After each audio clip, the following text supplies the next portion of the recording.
Bonjour à chacun, à chacune. J'espère que cette vidéo vous trouvera bien porto, bien dans la tête et aussi bien dans le cœur. Et j'espère peut-être que cette vidéo vous réconfortera aussi avec Dieu d'une manière ou d'une autre, quel que soit l'endroit où vous en êtes dans votre rapport à Dieu. Si vous avez remarqué, le titre de la vidéo, c'est un cadeau. Il y a quelque temps, avec Valérie, nous étions dans une assemblée et nous avons vu quelque chose. Et Valérie m'a dit, tiens, ça serait bien que tu fasses pareil. Alors, c'est très intéressant que tu fasses pareil parce que le pareil n'est pas toujours reproductible exactement au même endroit et tout le temps. Et d'ailleurs, ça fait partie du cadeau en question. Et en réfléchissant à ça, en discutant avec elle, ce que je vais exprimer, c'est que, en fait, on n'a jamais traduit ça en cadeau, mais c'est quelque chose qu'on fait depuis des années dans l'Église, en tous les cas, qu'on a essayé d'insuffler, et pas seulement moi, tout aussi l'équipe pastorale, et qu'on avait déjà travaillé ça en équipe pastorale, corrigé et affiné par le Conseil d'Église sur ce qu'étaient nos lignes directrices en tant qu'Église. Et, et donc, cette semaine, avec l'équipe pastorale, nous avons repris ces lignes directrices et nous les avons retravaillées, affinées. Et donc, le cadeau que je vais vous offrir, en fait, c'en est un, mais c'en est un que la plupart d'entre vous ont pu saisir depuis des années, en tous les cas dans l'Église. Et ça part d'un principe assez clair qui est la communication de l'Évangile à tout à chacun. Je me souviens quand j'étais jeune, pas encore chrétien, je cherchais à connaître Dieu, je voulais savoir s'il existait, et puis j'ai rencontré quelqu'un, il m'a proposé de lire un évangile, ce que peut-être beaucoup d'entre vous font, et ce qu'il m'arrive de faire aussi. Et cet évangile, c'était l'évangile de Jean, et cet évangile commence par « Au commencement était la parole était Dieu, la parole était avec Dieu, et elle était au commencement. Tout ce qui a été fait par elle, rien de ce qui a été fait n'a été fait sans elle. » Et un peu plus tard, est écrit au verset 14 que cette parole, elle a été faite homme et a habité pleine parmi nous, pleine de grâce et de vérité. J'avais 23 ans et alors même que je voulais rencontrer Dieu, rien qu'à la lecture de ces premières lignes, je ne l'ai pas rencontré, Dieu. J'ai plutôt rencontré un obstacle de compréhension, un obstacle de connaissance aussi, et un obstacle qui ne me permettait pas de voir qu'est-ce que ça voulait dire pour moi dans ma vie. Alors que je voulais le rencontrer. Vous voyez la préoccupation. Et plus encore, dans ce texte, alors maintenant je suis au courant, quand il dit « Elle a habité parmi nous, pleine de grâce, la parole », et cette parole c'est Jésus-Christ, plus encore, quand il écrit « Elle a habité parmi nous », est utilisé un verbe qui veut dire « Elle a campé parmi nous ». Et ça renvoie à un passage qui a été traduit en grec bien avant Jésus-Christ, mais un passage de l'Ancien Testament qui avait aussi été traduit en grec, sur l'histoire où Dieu, sortant son peuple d'Égypte, l'histoire des 10 commandements, ils arrivent au pied de la montagne sainte, et Dieu veut habiter parmi eux. Et c'est le même verbe employé, il y a même le nom qui est composé, habitation, c'est ce qui va faire tabernacle. Et donc la volonté de Dieu d'habiter parmi son peuple, d'habiter parmi les hommes, elle ne date pas de Jésus-Christ, elle date d'avant, elle s'est fait pleinement elle s'est pleinement exprimée en Jésus-Christ, et depuis, Jésus-Christ et Dieu ont envoyé le Saint-Esprit pour qu'il soit en nous, afin que nous ne soyons jamais seuls et que nous soyons avec lui. Dieu veut non seulement nous rencontrer, mais vivre avec nous. Et si j'en reviens à cela, c'est que ce texte, qu'il me fallait lire de toute façon, ne s'imprimait pas dans mon cœur. Il m'a fallu la conversation avec une personne qui m'a redirigé vers d'autres textes de l'évangile de Jean, où on voit Jésus rencontrer et discuter différents types de personnes. À chaque fois, Jésus les interpelle et les dirige vers Dieu, mais il s'y prend jamais de la même manière.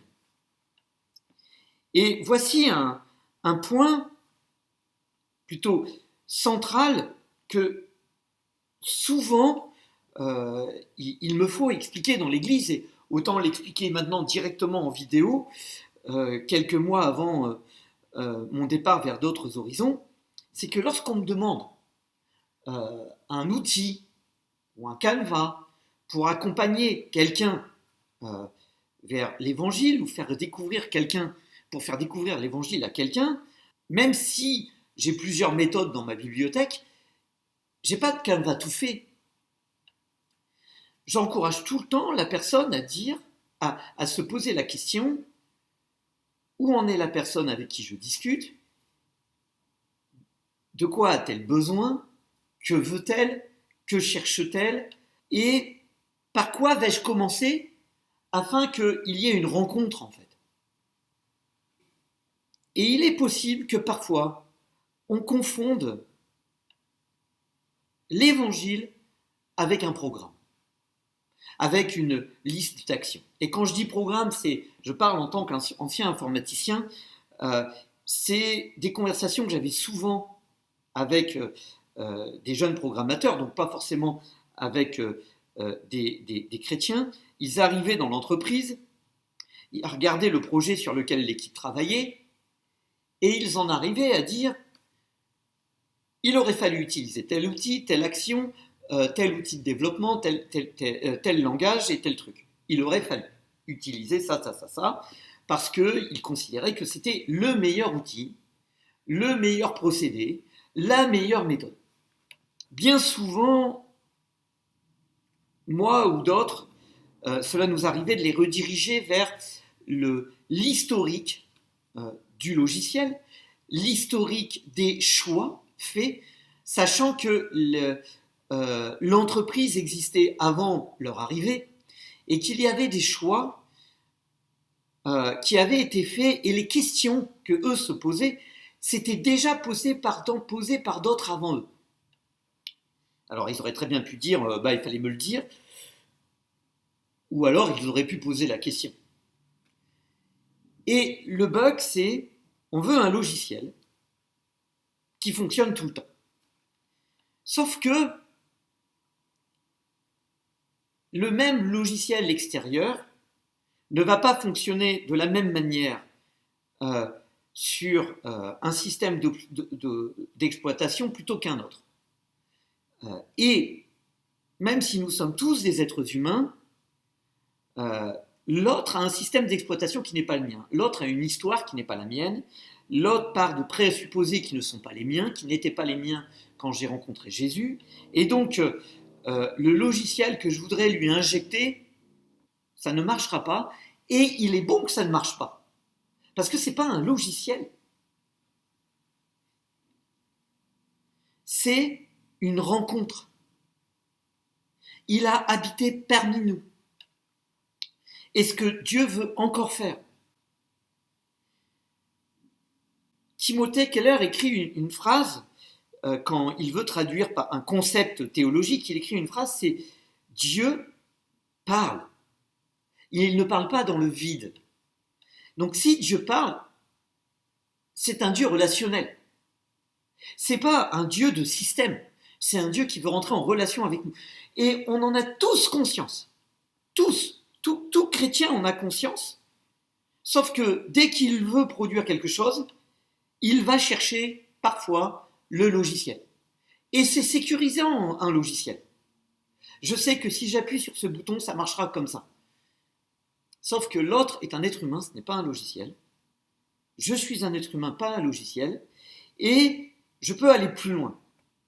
Dans cette phrase de Timothée Keller, je vais vous donner la suite, Dieu parle, il ne parle pas dans le vide, et voici la suite. Il parle à des gens, par des gens, dans l'histoire et par l'histoire. Et je trouve ça super pertinent. C'est très condensé, mais très pertinent pour chacun d'entre nous. Il m'a fallu un Jean, G-E-N, des gens pour m'expliquer ce que l'évangile de Jean voulait me dire. Et ces personnes avaient aussi fait une rencontre avec Jésus. Et donc nous avons tous notre rôle, notre responsabilité, et non seulement de comprendre comment Dieu s'y est pris avec nous, comment il est rentré dans notre histoire pour transformer notre histoire, et nous faire saisir aussi qu'il nous faisait rentrer dans une méga histoire. Afin de saisir comment Dieu veut rentrer dans l'histoire de la personne qui est en face de nous, et la faire rentrer dans la grande histoire de Dieu. Ce qui est incroyable, c'est que ce mécanisme, cette phrase, réconcilie déjà chacun d'entre nous avec Dieu et nous permet d'apprendre à mieux comprendre l'autre en fonction de là où il en est. Et donc, de sortir du logiciel que nous n'avons jamais cherché à utiliser dans cette église, c'est ça a marché comme ça avant, ça va remarcher comme ça maintenant. En tous les cas, on essaie de jamais raisonner ainsi, de toujours chercher à être pertinent jusque dans des situations individuelles et personnelles. Et c'est une fois que la rencontre avec Dieu, que Dieu s'est produite, que la rencontre avec les autres devient aussi possible. Et plus sereine en tous les cas. Cette réconciliation est incroyable parce que en 60 ans, on est passé d'une génération qui était très concentrée sur ce qu'on appelle les méta-récits, les grands récits de l'histoire. Le grand récit de l'histoire de France, ou le grand récit de l'histoire biblique, le grand récit de l'histoire de notre famille, à une génération qui veut se construire sa propre histoire. Et ce qui est tout à fait, entre guillemets, pertinent et intéressant. Je suis ravi d'avoir une histoire personnelle avec Dieu, d'avoir construit une vie de famille avec Dieu et avec mon épouse, d'avoir développé une relation avec d'autres en fonction de ma personne. Mais Dieu, par Jésus-Christ, m'a aussi réconcilié avec le fait que mon être s'inscrivait, quoi je le veuille ou pas, que je sois d'accord ou pas, dans une grande histoire. Alors je pourrais dire en tant que Français, mais dans une grande histoire du salut. Pour que je puisse vivre ce salut historiquement dans ma propre vie. Et Dieu va jusqu'à réconcilier ces deux points. Et si vous voulez retenir un truc avant que je vous montre ces deux cadeaux, c'est que en tant que chrétien, nous avons un ordinateur, la parole de Dieu. Et quand nous lisons cette parole de Dieu, nous y trouvons des perles, et on pourrait parfois se concentrer sur liste d'actions à faire. Si tu vas, c'est des choses qu'on peut lire sur Facebook parfois. Si tu as telle situation, prie tel sur tel psaume. Si tu as telle situation, prie sur tel psaume. Comme si la parole de Dieu était une liste de remèdes à appliquer, comme si j'allais chez le médecin, je recevais la prescription, j'applique et ça marche.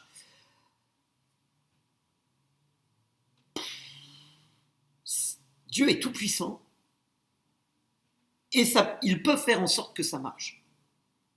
Mais c'est surtout un Dieu personnel, de relation, qu'il voulait nous rencontrer et qui, quelles que soient nos imperfections de communication à l'autre, veut rencontrer chacun là où il en est dans son histoire, qu'il soit fan des méta-récits de l'histoire dans laquelle il s'inscrit ou pas. Dieu veut le réconcilier avec lui, peut-être avec ses parents, avec l'histoire de son pays peut-être, avec ce qu'il y a de beau et de moche, avec l'histoire de ce monde, de ce qu'il y a de beau et de moche, et avec le grand plan de l'histoire du salut biblique. Et maintenant, je vais vous présenter les deux cadeaux. Si vous avez remarqué, on a énormément mis l'accent sur d'abord la parole, parce que ce soit en équipe pastorale ou en conseil d'église, la première chose qu'on a dit concernant les valeurs de notre église, la première phrase qui nous est venue, c'est « la parole est centrale ». Et voici comment nous avons traduit cela par un premier cadeau. Je tourne et je vous zoome.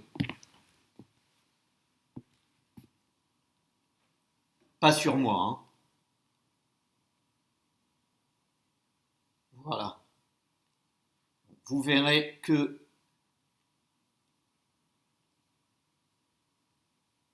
alors, j'espère que vous voyez bien. Je vais continuer à zoomer. Ah, on est au maximum. Voilà. On a mis d'abord le verset de Jean 1. Donc, voilà, je corrige, j'ai écrit 1 Jean 1. La parole était avec Dieu, et la parole était Dieu. Elle s'est faite homme, et elle a habité parmi nous, pleine de grâce et de vérité. Et on a voulu traduire ça par cette phrase en équipe. Cette grâce est l'essence même de la parole. Jésus est la parole. Et cette parole nous fait naître, vivre et transforme notre être en profondeur par le Saint-Esprit. Et voici comment ça se décline